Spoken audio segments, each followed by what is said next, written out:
सवाल यादव फिल्म्स भोजपुरी सोनू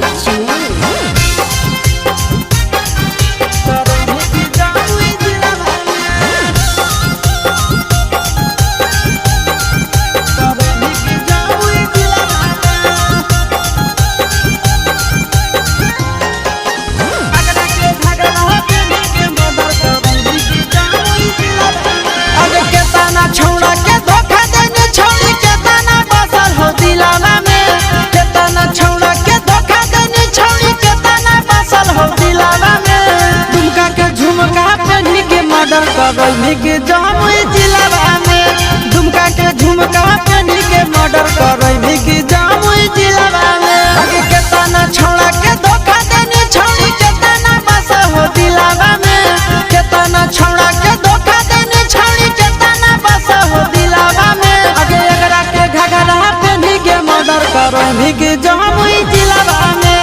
एकरा के घघरा पहनी के मर्डर करनी के जमुई जिला में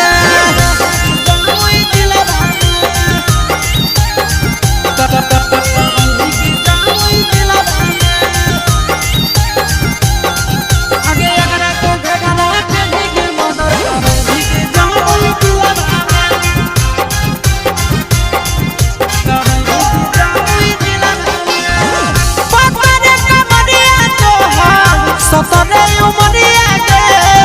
गोली चलबै तो हम तिरछी नजरिया के सतरे कमरिया तो हम सतरे उमरिया के गोली चलबै तो हम तिरछी नजरिया के आगे लागो ही बड़ी बाबा ला छोड़ी सैंडल हाई हिलावा में लागो ही बड़ी